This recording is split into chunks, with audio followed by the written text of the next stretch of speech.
Fala galera do terceiro ano, aqui quem fala é o professor Leonardo e sejam todos muito bem-vindos a mais uma aula de história.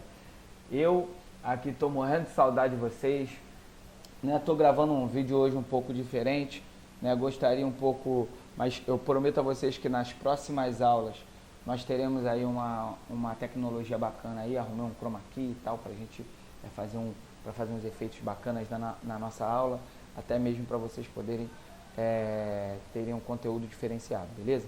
Mas nós hoje nossa aula, né, nós vamos ter uma aula aqui postando, vou mostrar aqui para vocês os textos, os exercícios, nós vamos ler e também comentar um pouco sobre essas atividades, beleza? Então, já de cara, nós temos uma atividade aqui, um exercício falando sobre o feudalismo, tá? Que é importante aqui para a gente salientar que esse conteúdo está basicamente aí na primeira apostila, tá bom? E que vai cair na nossa avaliação, beleza? Então, vamos à correção. Questão número 1 fala assim, a servidão e a vassalagem, né, eram duas formas de revelação, ó, que doideira. A servidão e a vassalagem eram duas formas de relação social existente na Idade Média, por meio das quais os senhores se impunham, tá?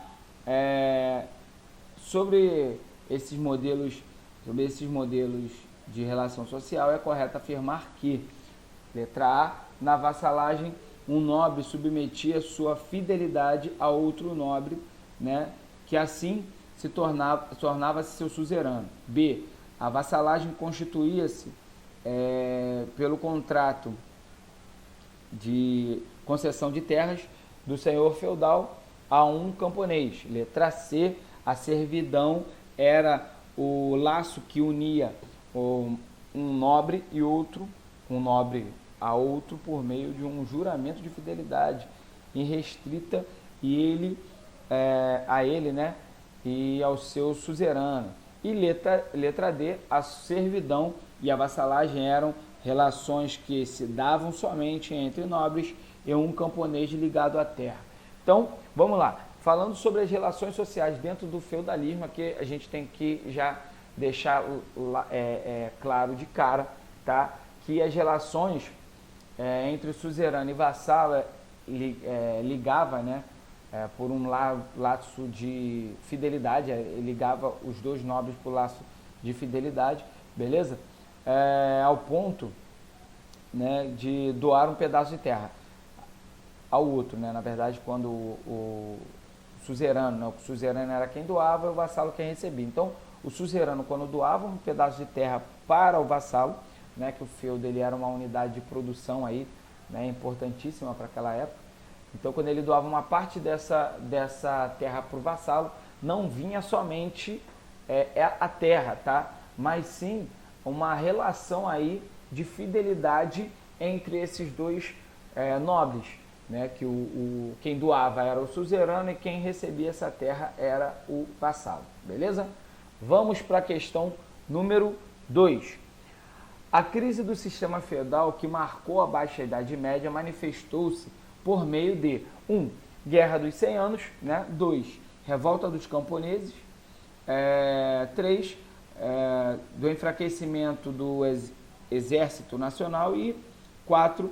Do fortalecimento das relações civis. Então, quais dessas afirmações estão corretas? Então, vamos lá. Na Baixa Idade Média, quando nós falamos sobre aspectos da Baixa Idade Média, na Baixa Idade Média nós temos aí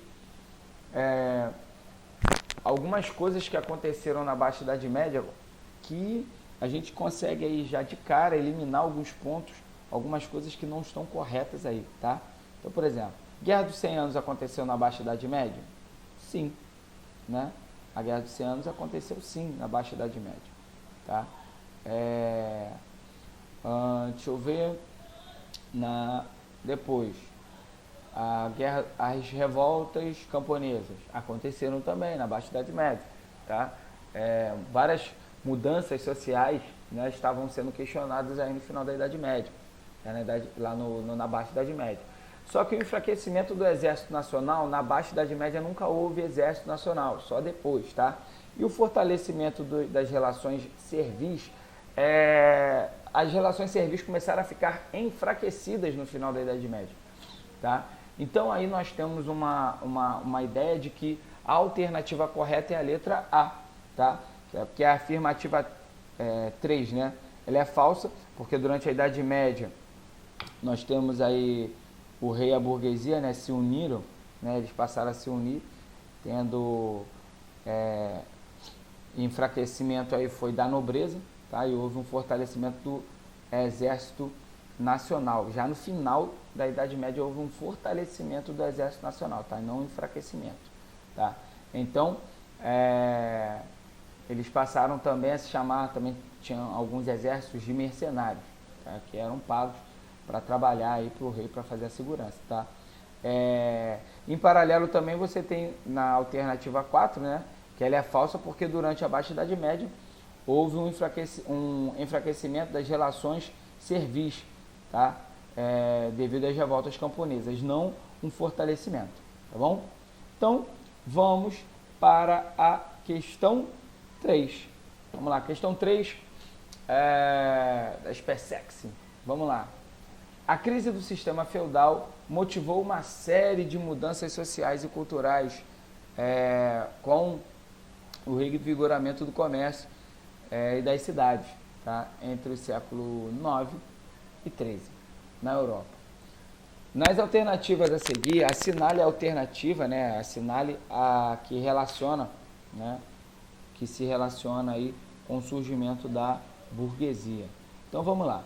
Letra A. O avanço tecnológico adotado na agricultura não foram suficientes para ampliar o comércio de alimentos, incentivando, né, a produção e a comercialização de bens manufaturados. Na letra B nós temos a insatisfação, né, das invasões bárbaras. Olha só, a intensificação das invasões bárbaras motivou o surgimento de cidades fortificadas nas quais a prática comercial era intensa. Letra C, a peste bubônica, por ser mais facilmente combatida nas áreas urbanas, nas quais haviam melhores condições de higiene, fez com que as cidades multiplicassem suas populações e ampliassem as trocas comerciais, tá?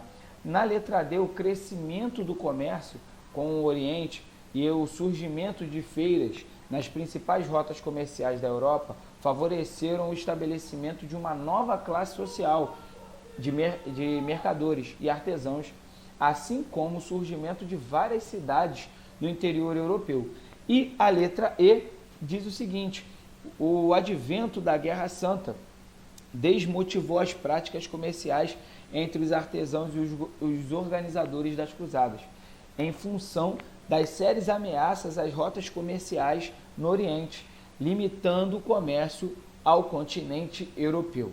Então eu queria saber de você qual que é a resposta correta dentro da pergunta número 3. O que você acha? Vamos lá. A resposta certa pode-se dizer aí que é a letra D, tá? Porque durante aí a ocorrência das cruzadas, as rotas, né, entre o Oriente e o Ocidente foram reabertas, né? O que faz a gente pensar, né, e que passou a gente pensar que as cruzadas ajudaram muito nesse processo de reabertura do comércio, tá? Entre tanto o Oriente quanto o Ocidente, tá? Junto com as voltas, né, do comércio, as cidades também renasceram e as feiras também elas começaram a voltar, tá?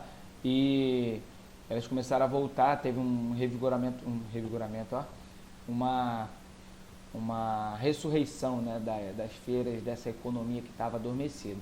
Tudo isso serviu de base para o surgimento de uma nova classe social que passou a se dedicar diretamente a esse comércio, beleza? E essa classe social passou a se chamar burguesia porque eles viviam dentro dos burgos, tá bom?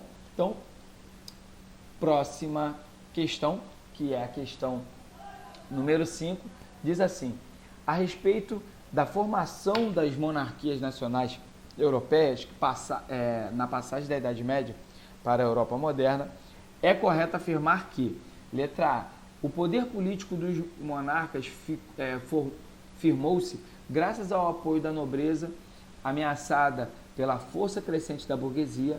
A letra B, a expansão muçulmana e o domínio do mar Mediterrâneo pelos árabes favoreceram a centralização, né?